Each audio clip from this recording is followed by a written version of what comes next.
The chair now recognizes the gentleman from Vegas, Mr. Horsford. Thank you to the chairman and to the ranking member, and I look forward to working with Congressman Miller and the other members of the committee on the Parity Act, which is a true bipartisan bill.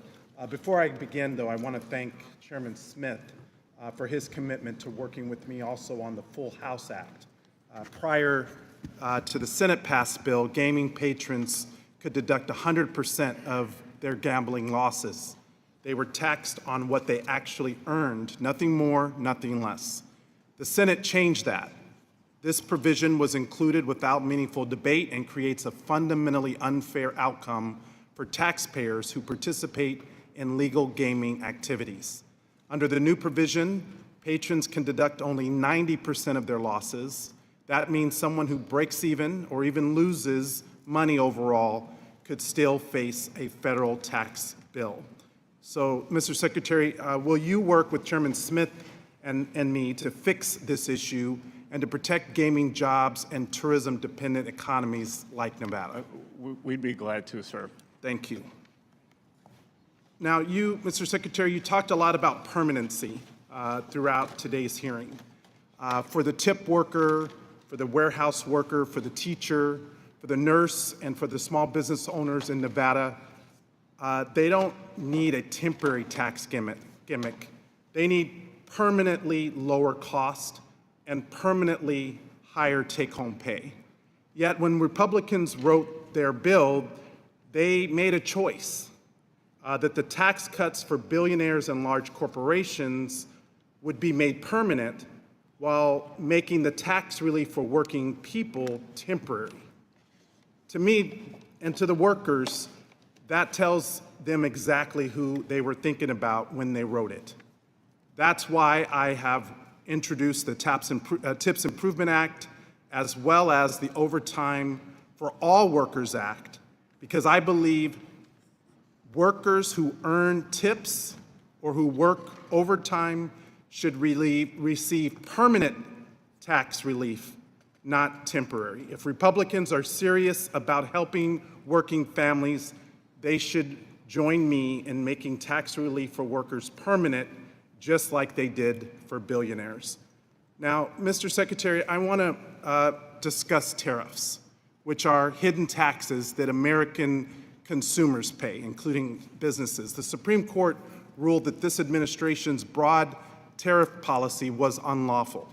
But American families already paid the price. Small businesses paid it through higher costs, consumers paid it through hidden higher prices, and according to the Yale Budget Lab, the average household paid roughly $1,800 more because of these tariffs. So at a time when you talk about giving relief to workers, temporary relief, on the other hand, they are feeling the effect of higher prices.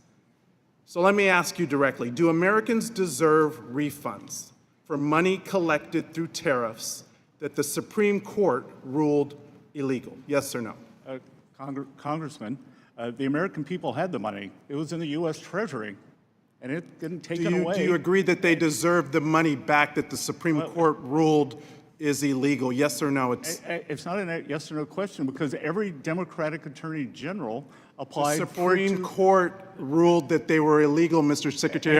I know, but Okay. they applied for them to go back to the companies, to the. So do the companies deserve the money back? To the payers of record. So do they deserve their money back?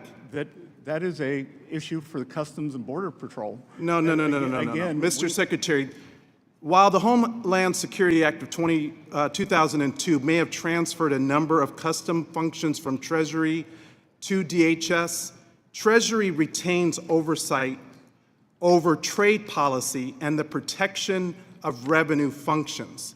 Treasury can delegate those functions, but it cannot delegate that statutory authority.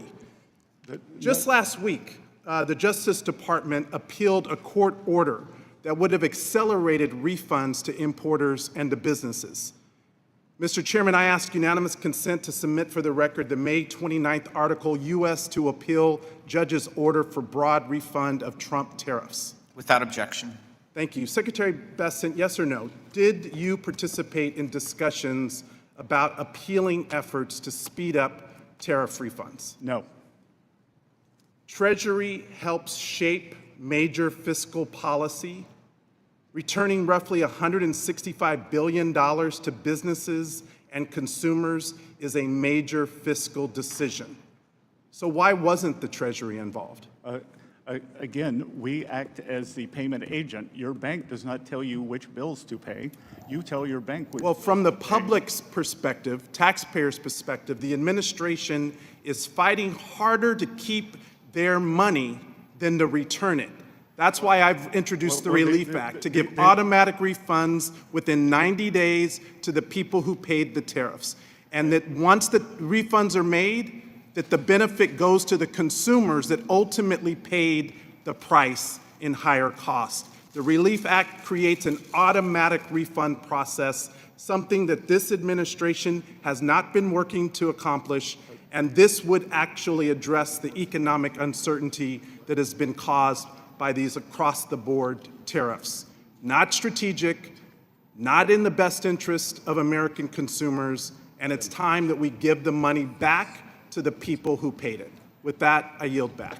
And many foreign companies, and I think we're going to see that the payers of record, many of them are overseas entities. So, Well, Mr. Secretary, wanna give them the money families back? in America don't experience the economy through GDP reports or stock market indexes. They experience it through rent and groceries.